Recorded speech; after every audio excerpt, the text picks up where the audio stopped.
자, 페이지 175페이지부터 볼게요. 여기 바로 설명할게. 그냥 여기는 각 세포들의 여러 가지 기능들을 그냥 설명한 거라 여기는 뭐 이해하고 이런 느낌보다는 약간 뭐랄까 단순 암기 같은 느낌이야. 자, 우선 핵부터 그냥 순서대로 살펴볼게. 원래는 니네들 보고 한 번씩 읽어봐라 하는 게 순서긴 한데 오늘 이제 지금 시간 관계상 요 챕터까지는 다 끝내야 돼서 일단은 좀 안전빵으로 내가 먼저 조금만 스피디하게 나가는 거야. 자, 핵부터 볼게요. 세포에서 가장 큰, 그러니까 사이즈가 제일 크다는 얘기야. 크기가. 단순히 크기로 따지면. 그리고 뚜렷하게 관찰되고 핵막으로 둘러싸. 그러니까 세포를 둘러싸고 있는 건 세포막이고 핵을 둘러싸고 있는 건 또 핵막이야. 그래서 유전 정보를 저장하고 있는 DNA가 있고. 그래서 여러분들 이번에 그 3학년 5단원에 있는 뭐 염색체, 염색사 그거 할 때 핵 얘기 나오잖아. 그래서 뭐 간기, 전기, 간기, 정기, 중기 뭐 이런 거 나오잖아. 핵 분열할 때. 자, 그래서 핵은 뭐 이미 어느 정도 좀 익숙한 기관이고, 그 다음에 리보솜은 막으로 둘러싸여 있진 않고, 자, 중요한 거 아미노산을 결합해 단백질을 만드는 곳. 이거 되게 중요한 개념이야. 리보솜에서 단백질을 만드는 곳. 그럼 어떤 식으로 단백질을 만드느냐는 바로 다음 챕터에 나와. 리보솜은 단백질을 만드는 거. 단백질은 어떻게 만들어지냐면 아미노산이 모여가지고 펩타이드 결합을 하고 펩타이드가 폴리펩타이드 결합을 한 후에 입체 구조에 의해서 최종적인 단백질의 종류가 결정된다는 이제 앞에서 배운 내용이고. 리보솜은 단백질 만드는 곳. 소포체. 지금은 택배라는 표현이 익숙하지만 예전에는 그 우체국에서 편지 말고 물건 전달할 때 그걸 뭐라고 불러? 그치, 소포라고 불렀단 말이야. 그럼 소포체는 느낌이 어떤 뉘앙스냐면은 그 소포마저에 뭔가 전달해주는 그런 뉘앙스를 가지고 있어요. 그 다음에 골지체는 뭔가 이제 얘네들을 이제 잘 그 만들어진 얘네들을 잘 정리해가지고 밖으로 분비하는 그런 역할을 해요. 그 다음에 엽록체는 뭐 설명 더 안 해도 되고, 그 다음에 마지막으로 미토콘드리아는 세포 호흡. 우리가 얘들아 그 식물이 포도당을 만드는 과정을 광합성이라고 하고, 그 광합성 거꾸로 하면 그게 호흡이 되는 거잖아. 호흡이라는 게 뭐냐면 포도당을 소모하고 에너지를 얻어내는 과정이지. 그래서 그거를 우리 세포에서 하는 게 미토콘드리아야. 그 다음에 밑에 가면 이제 에포, 세포막, 세포벽, 거기는 뭐 한 번씩만 읽어보면 되는 거고 별 내용 없으니까. 자, 오른쪽에 보면 세포와 공장을 비교해 놓은 거, 요거 보면 조금 더 쉽게 이해가 될 거야. 오른쪽에 보면, 오른쪽 위쪽에 보면 세포와 공장 비교라는 표현이 나오잖아. 거기 볼게요. 그래서 세포는 이제 공장으로 비교하면 세포가 하나의 공장이야. 그러면 뭐 만드는 애도 있고 기계도 있고 뭐 대충 뭐 그런 식으로 표현을 하겠다 이거야. 핵이 쉽게 말하면 컨트롤 센터야. 중앙 통제소라는 거야. 그 다음에 세포막이 울타리죠, 울타리. 그러고서 출입구 같은 이제 문도 있지 당연히 세포막에. 그 다음에 미토콘드리아가 호흡하는 곳이잖아. 그래서 발전소라고 생각하면 돼. 한마디로 미토콘드리아가 없으면 전원이 끊긴다 이렇게 생각하면 되는 거야. 에너지를 만드는 곳이 없어. 한마디로 세포가 못 움직여. 간단히 얘기해서. 살아있을 수가 없다는 뜻이야. 그 다음에 리보솜이 제품 생산하는 기계야. 기계. 뭐? 단백질. 그 다음에 소포체는 운반하는 곳, 골지체는 포장하는 곳, 이렇게 비유를 한 거야. 이렇게 하면 특히 소포체, 골지체 같은 거는 여러분들한테 익숙한 단어가 아니야. 그러니까 소포체와 골지체를 운반하는 곳, 포장하는 곳 이렇게 이해하면 그래도 조금 체감적으로는 조금 더 쉽게 이해가 될 것이다. 그 다음에 그 밑에 세포 소기관의 구조를 보면 이중막 구조, 그 다음에 단일막 구조가 있어요. 그래서 이중막은 핵, 엽록체, 미토콘드리아 같은 애들은 이중막이야. 같은 막이라도 이중으로 돼 있고, 그 다음에 단일막 구조는 소포체, 골지체. 이건 별로 사실 중요한 건 아니야, 얘들아. 이거는 뭐 나중에 생명과학 중 가서 디테일하게 시험이 나오지, 통합과학에서는 이 내용이 시험에 나올 수준은 아니야. 그냥 다만 이렇다 정도만 보면 되고, 자, 그 밑에 생명 활동을 하는데 사용하는 에너지. 자, 요건 조금 한 번쯤 볼 필요는 있어. 왜냐면 이게 가끔 어떤 고등학교에서는 이게 시험에 잠깐 등장을 하더라고. 생물이 생명 활동을 하는데 직접 사용하는 에너지는 ATP를 분해하여 얻는다. ATP는 뭐냐? 아데닌, 당, 인산 세 분자가 결합한 물질로 에너지 저장 물질이야. 즉 포도당이 ATP의 형태로 저장이 되고 얘를 분해하는 걸 우리가 흔히 포도당을 분해한다 이런 표현을 쓰기도 한단 말이지. 그게 ATP야. 그래서 ATP가 어떻게 여러분들은 기억하면 되냐면 일종의 에너지. 그럼 ATP를 사용한다. 그게 호흡한다. 이런 식으로 이해하면 된다고. 그러니까 명칭이야, 명칭. 그 다음에 뭐 F4는 자 봐봐. F4는 세포액이 들어있는 주머니로 일반적으로 식물소표에 있는 것을 뜻하긴 하는데 골지체 등에서 만들어지는 작은 주머니도 F라고 하므로 식물세포에도 있고 동물세포에도 있을 수 있다는 뜻이야. 그래서 아까 F4는 뭐라 그래서 식물세포에 주로 발달되어 있다 이런 표현을 썼었잖아. 그치? 자, 그러면은 여러분들 교재 176페이지 얼른 풀자. 한 두세 페이지 남았다.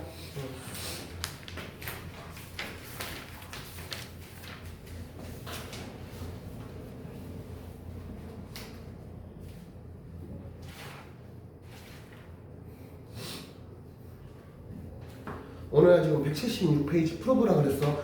여기는 간만에 그렇게 어려운 편은 아니고 그냥 앞장을 이렇게 보면서 빨리빨리 풀자.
다 푸는 사람 채점하세요.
자 얘들아, 시간 관계상 여기 조금 덜 푸는 사람은 그냥 요 한 페이지 정도, 뒤에는 더 숙제는 안 낼 거예요.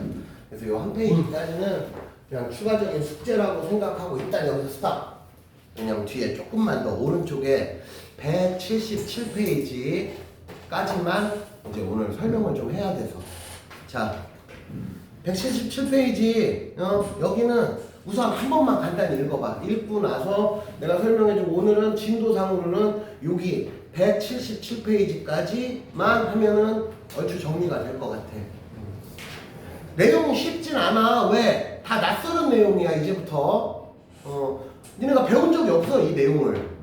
중등과 교과 과정이 아니기 때문에.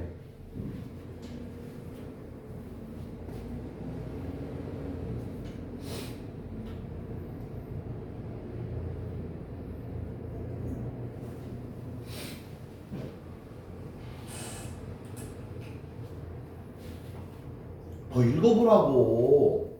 아니, 왜 말을 잘 안 들어? 읽고 있었어요. 읽고 있는데 초박 쳐다봤잖아 임마. 아니 잠깐 쳐다보고. 잠깐도 쳐다보면 안 되지. 준명이는 잠깐도 안 쳐다보네. 네?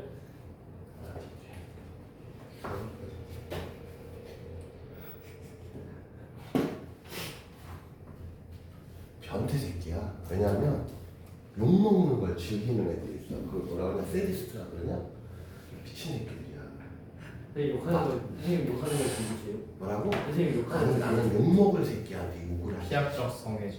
내가 너한테 욕하는 거 있어 없어? 없어. 욕하는 게 즐기면 여기 있는 니네들한테 다 골고루 욕을 하겠지. 그게 재밌으면. 어? 근데 나는 막판에 좀 병신 새끼가 싫을 뿐이야. 그래서 병신 같은 유머 배워와가지고 더 재밌다고 미친 새끼. 지 친구한테도 인정 못 받는 병신 새끼.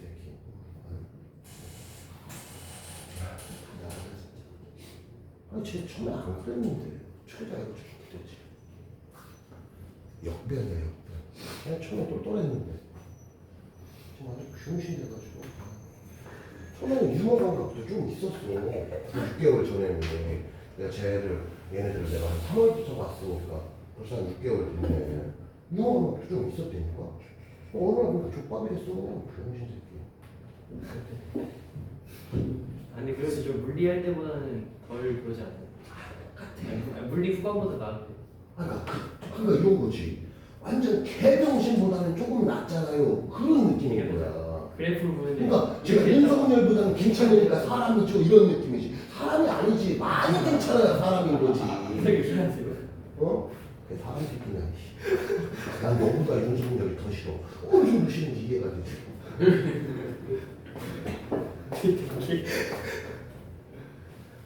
준명이랑 예찬이 합친 것보다 더 싫어.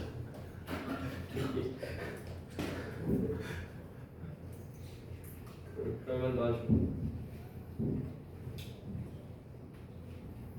자, 간단히 읽어봤죠?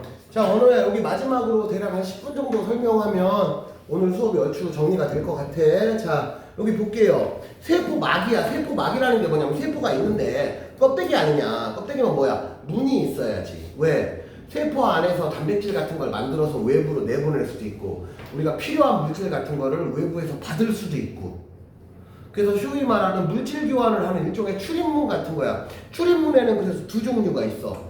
주로 세포막은 주된 껍데기는 인지질 이중층이야.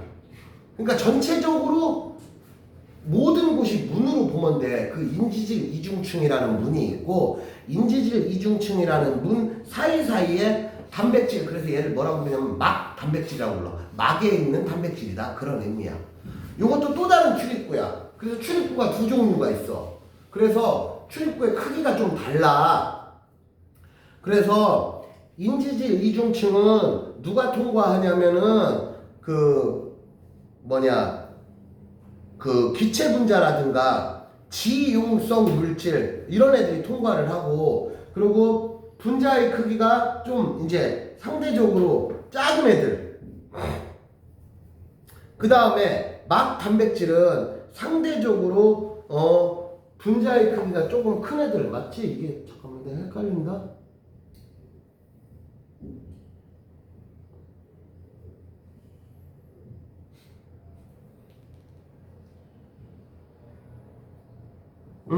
상대적으로 분자의 크기가 작은 애들은 인지질 이중층 또 상대적으로 분자의 크기가 좀 큰 애들은 이제 막 단백질을 통해서 이동하는데 특히 이 중에 지용성, 수용성 이거 좀 설명할게.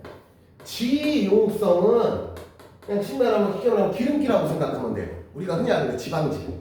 그럼 수용성은 뭐냐면 수용성을 직역하면 그러니까 지용성, 수용성을 직역하면 무슨 뜻이냐면 지용성은 기름에 녹는 성질 수용성은 물에 녹는 성질. 그럼 여러분들 알다시피 물과 기름은 상극이잖아. 어떤 애가 기름에 녹는데 물에 녹는 경우는 그 물질은 없어. 근데 얘네 둘하고 한마디 이 새끼랑 이 새끼는 안 친해.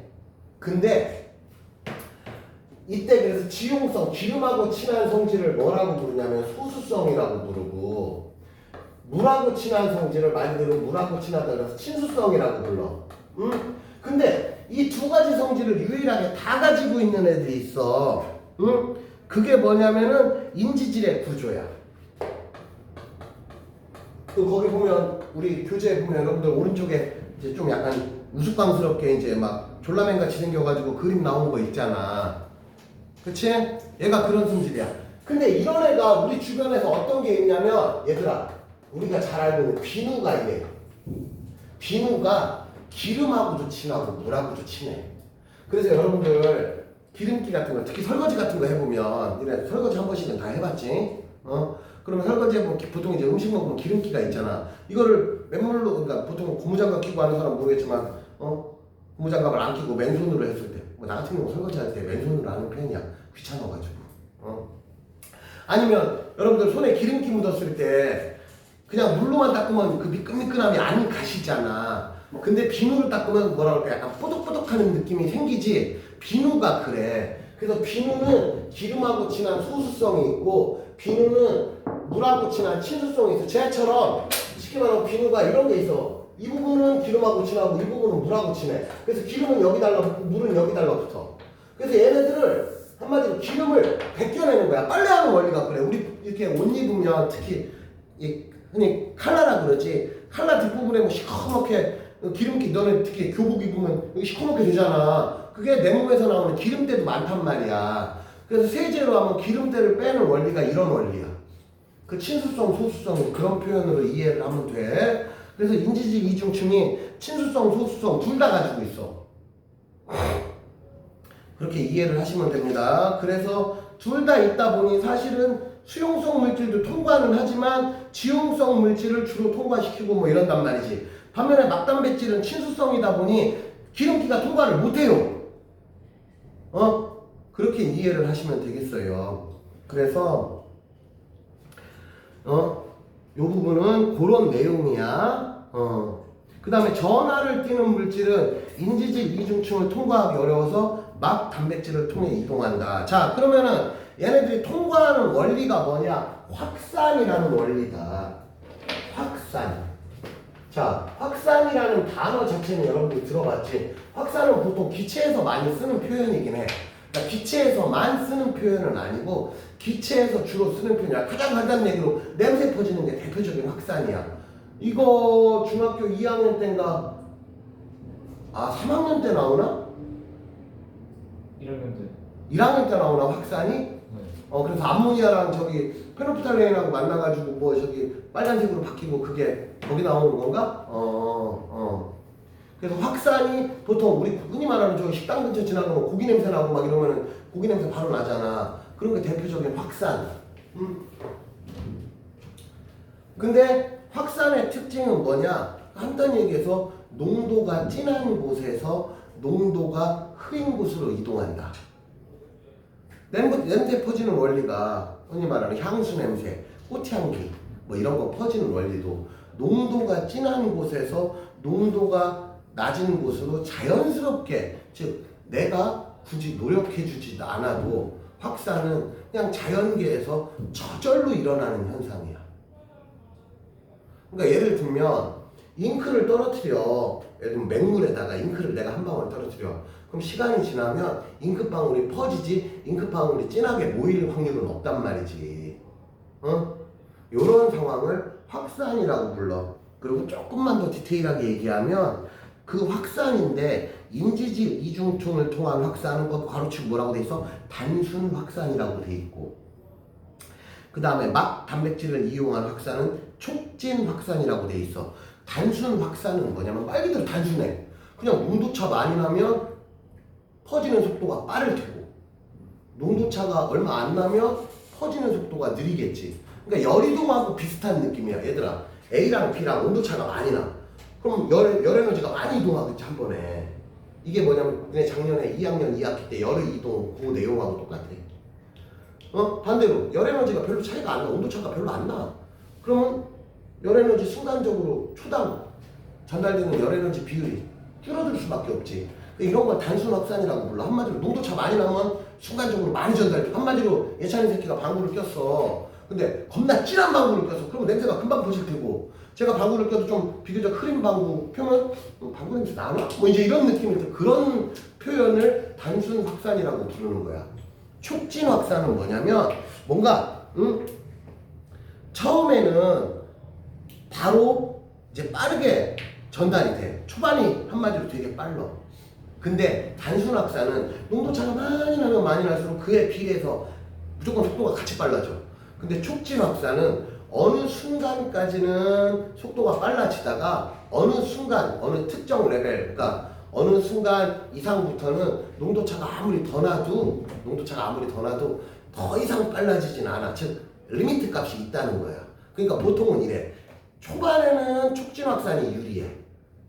근데 농도차가 되게 많이 나는 경우는 단순 확산이 유리한 경우가 생길 수가 있다는 거지. 무슨 말이냐면 그래프상으로 보면 이게 촉진 확산이야.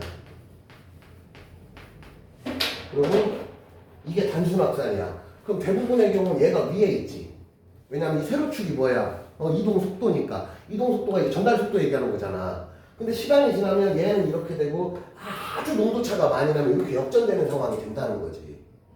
근데 여기까지 이 정도 농도까지 가려면 농도차 엄청나게 많이 나야 되니까 현실적으로 우리 몸에서 일어날 확률은 매우 희박하지. 아주 특이한 경우 말고는 웬만하면 촉진 확산이 평균 이동 속도는 빠르다라고 보는 게 맞다. 자, 그래서 집에서 얘들아, 여기는 더 안 바랄게.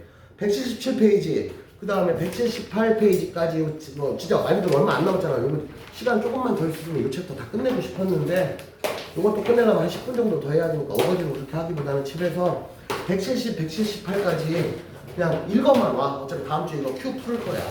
다음 주에 당장 시험 보는 건 없으니까.